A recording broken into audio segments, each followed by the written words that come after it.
Welcome to Silver Award training. We are so excited that you want to learn more about the Silver Award and how you can help your community.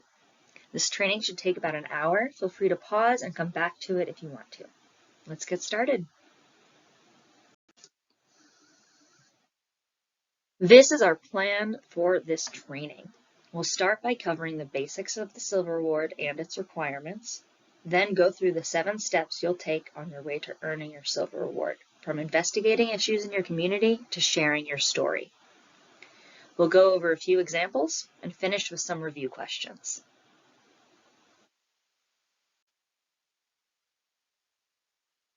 First of all, what even is the Silver Award? Let's look at some frequently asked questions. The Silver Award is the second highest award in Girl Scouting and the highest award earned by cadets. It's a project where girls work in small groups together with the community to sustainably address the root cause of a problem they've observed. Who can earn a Silver Award? Registered Girl Scout cadets who have completed a cadet level journey.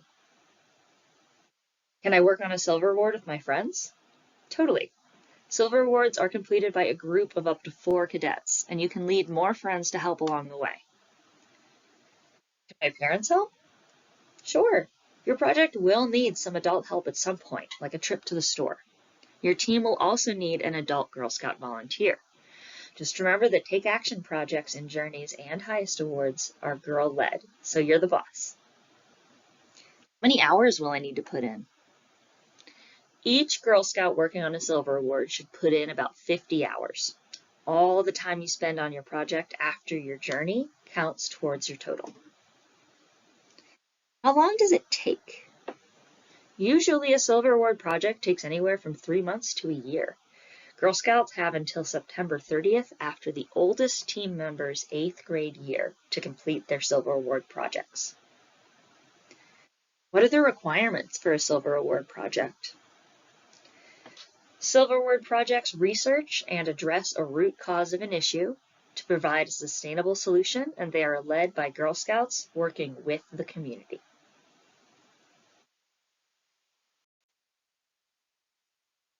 So why should you go for your Silver Award? You get to practice team building, project planning, time management, and other important professional skills.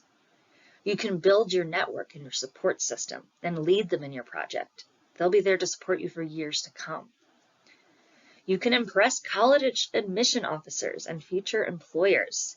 You can get recognized by your community, elected officials, and more. And you get to explore what's important to you with a group that's got your back.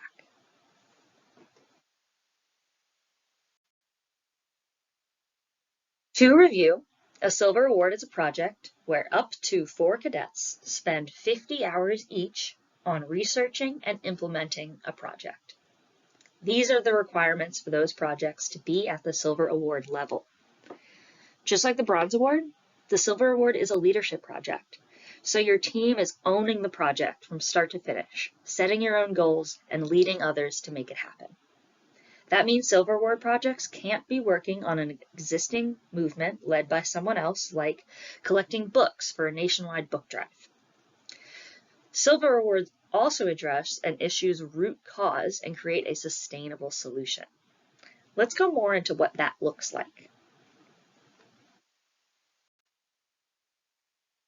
Silver Awards address a root cause because they're Take Action projects.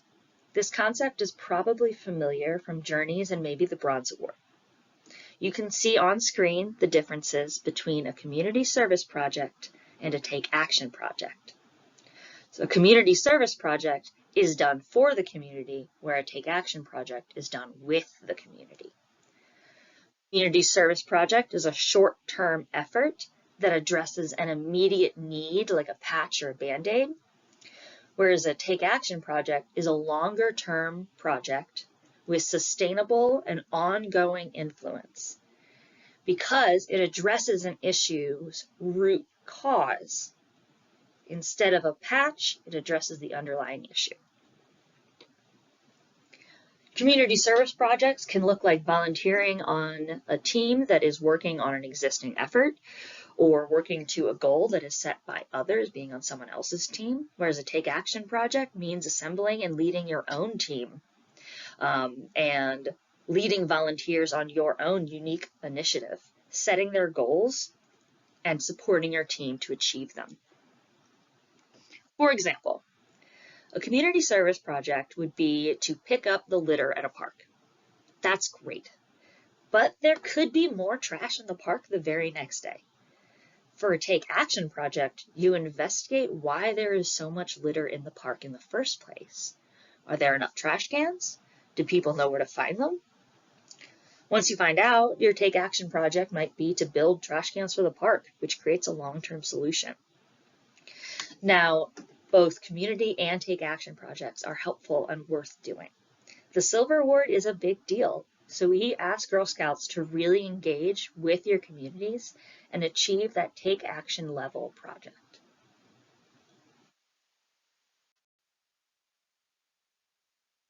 Here's another example.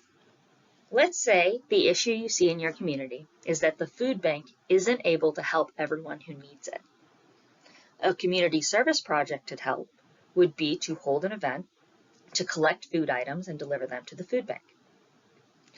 Donating food would be a wonderful help that day, but it doesn't address why the food bank keeps not having enough food.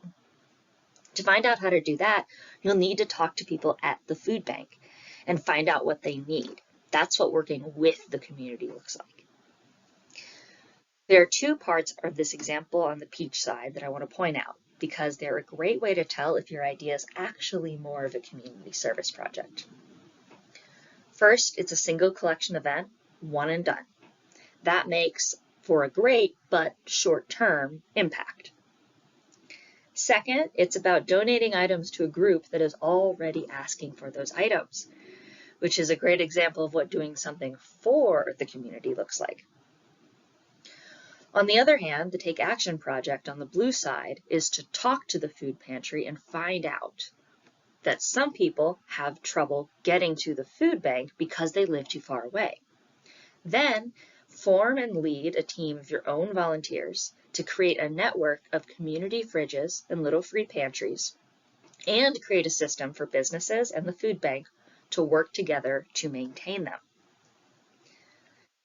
This project works with the food bank in the community to find the root cause of the problem, then spearheaded their own movement to address that root cause in a way that will be sustained after they finish their project. We'll look at identifying root causes more closely a little later. Silver awards are also sustainable, which here means that they'll have long-lasting effects that continue after you're done working on your project. There are three main ways you can make your project sustainable. You can create a permanent solution that can be used after your project is complete, like making or building something, either physically or digitally, with a plan for it to be maintained. You could educate and inspire others in the community or within Girl Scouts to be part of the change, like by holding workshops or asking people to sign a pledge and creating resources for others to continue the movement. And you could advocate to change a rule, regulation, or law and encourage others to join. Even if you aren't able to successfully change or create a rule or law during your project, your research and advocacy will have put long-lasting change in motion.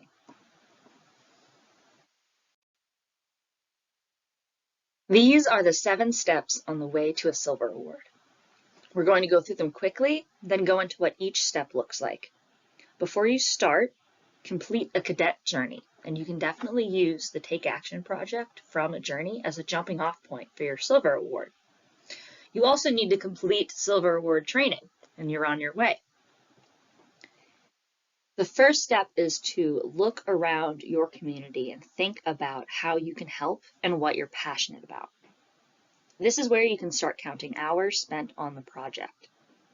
Next, you build your team of up to 4 cadets who will all be working on the project, plus an adult Girl Scout volunteer supervisor. Step 3 is where you work as a group and individually to figure out what would help your community. And step 4 is when you turn what you've learned into a project plan. Your next step will be to make a plan of how you'll complete the project and submit your project proposal to Girl Scouts of Alaska. If your project has been approved, you go for it. The final step is to share what you've accomplished, reflect on what you've learned, and submit a final report. And don't forget to celebrate with everyone who helped. Now let's go through each of those steps and what they look like in more detail. This is the starting point for the project. So make sure you start tracking hours when you start identifying issues. Your first step will be to find the connection between your own skills, strengths, and passions, and issues that you observe in the community.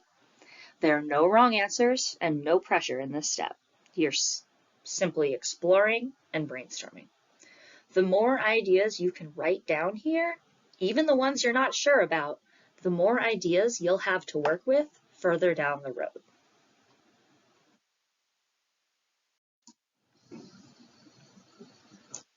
Silver awards are done in groups of 4 or fewer cadets. If there are lots of cadets interested in going for their silver awards in your troop, you'll need to break into smaller groups. It might be handy to use your observations and passions from the first step to get into like-minded groups. Silver award teams can't work together on the same project or 2 projects that are closely connected, nor can silver award projects join forces with a bronze or a gold award project. If you are the only cadet Girl Scout in your community, then you can work on a silver award project solo, or you can form a team with middle school age girls who are not Girl Scouts. When you form your team, take some time to hang out. Share interests and skills that you could bring to the silver award team, and make a group agreement so that your group knows how to work together well. The group agreement is a great way to avoid or solve any future conflicts and understand how everyone on the team can do their best work. The next step is to explore your community and gather observations on your way to a project idea. This is one example of a community map that's looking at places a Girl Scout goes to in town. But you could also start with a person that is important to you and chart all of the communities they belong to. As you go, keep track of your community contacts. At this stage, your community contacts are anyone you can think of who might be able to help you understand an issue or help in any way with your project.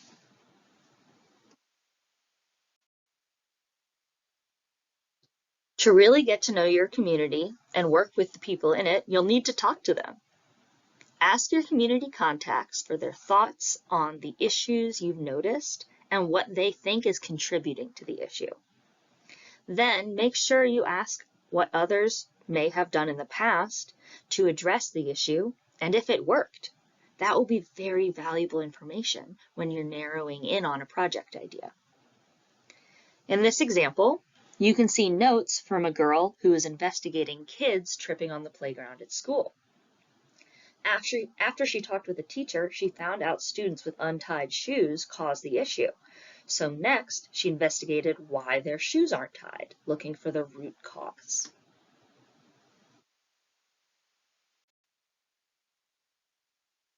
These circles and arrows are called mind mapping. They're a great way to trace a community issue back to a root cause. Here, the community issue is students falling on the playground. Our cadet Girl Scout asked why and found they're tripping because their shoelaces are untied. Here's the important part. Then she asked why again and found a root cause that she could take on to make a permanent solution. Issues often have many root causes. Just keep asking why until you identify a root cause or causes that you want to fix.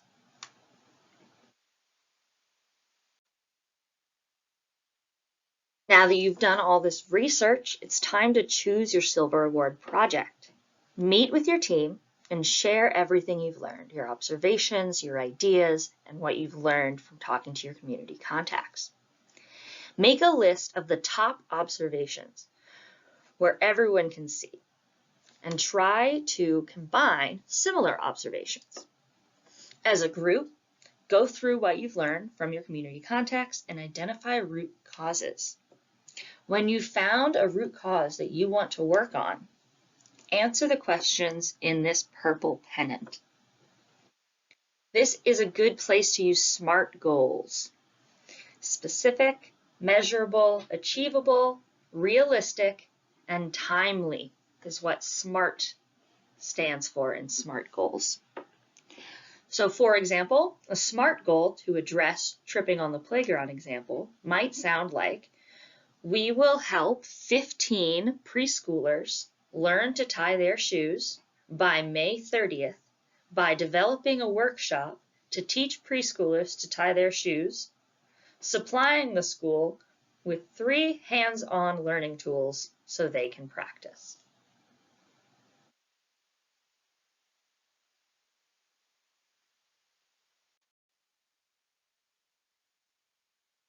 Part of your plan might include buying supplies or other parts that require money.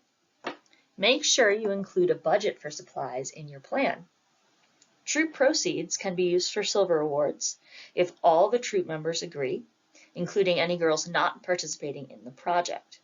If you are working on a solo silver award project, you can also use troop funds towards your project if everyone in the troop agrees and everyone in your troop is a cadet or older.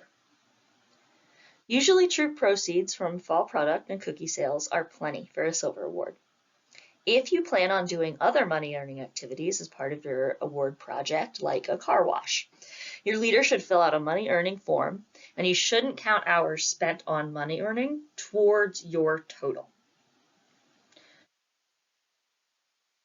Girl Scouts and Girl Scout adult volunteers may not request donations of money or gift cards, including on crowdfunding sites like GoFundMe. Girl Scouts working towards their silver awards also may not apply to any grants to fund their project. However, Girl Scouts can absolutely request donations of items for their project, like building materials.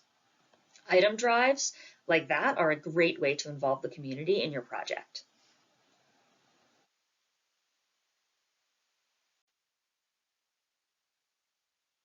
By now, you will have thought through each step and aspect of your project.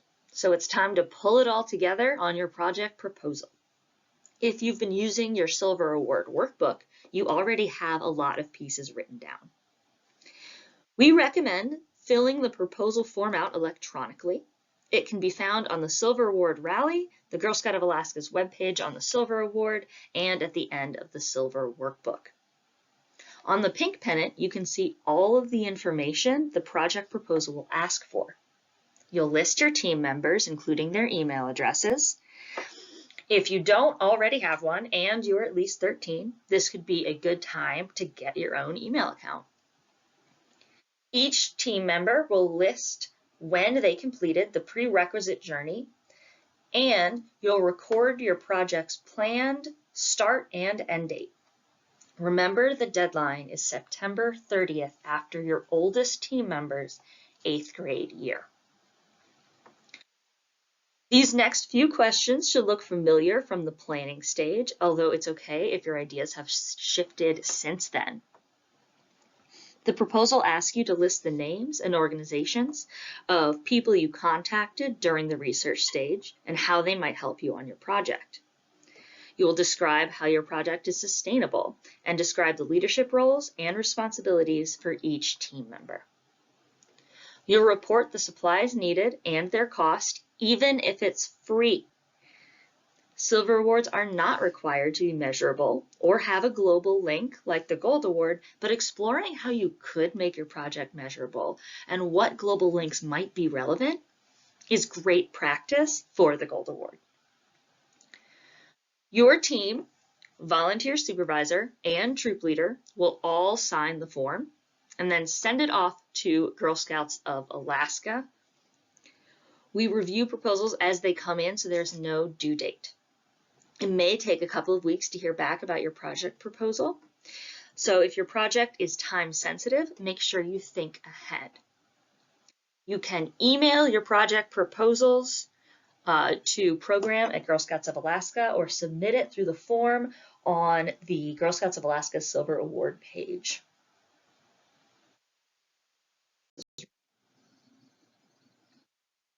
Once Girl Scouts of Alaska reaches out to tell you your project proposal is approved, the time has finally come to actually do your project. Make sure you're waiting for your proposal to be approved before you start your project, or you might have to go back and do extra work later. From here, you're just following the plan that you already made. Having a good plan can do a lot to make your project go smoothly, but sometimes things do change. If you find you need to add, remove, or change tasks in your plan, just log what you did.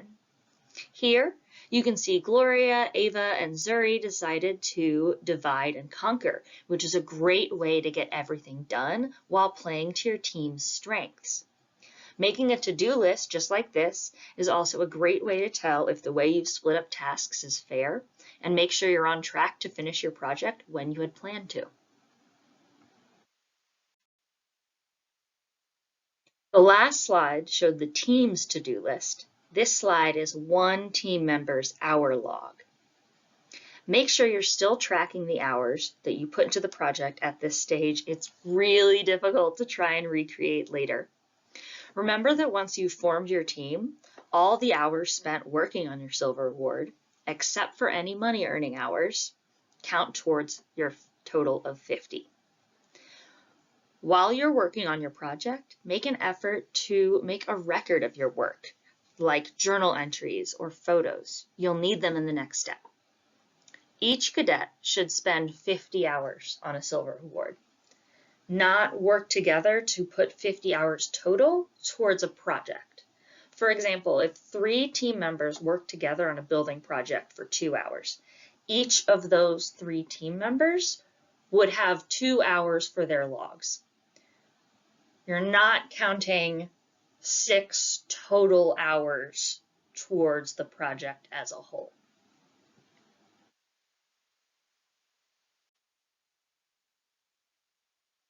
Once you've followed through with your plan, there's one more important step left: to spread the word. To complete your Silver Award, you'll need to fill out your final report. The final report form will ask you to describe in detail what you did for your leadership role, what you discovered about yourself in completing this project, what skills you gained and how these skills will help you in the future, and what part of your project would you change if you could start over, and why. The final report will also have a place for you to attach pictures and videos from along the way. That same form is how you order Silver Award pins, and it is how Girl Scouts of Alaska knows who to recognize in our highest award ceremony.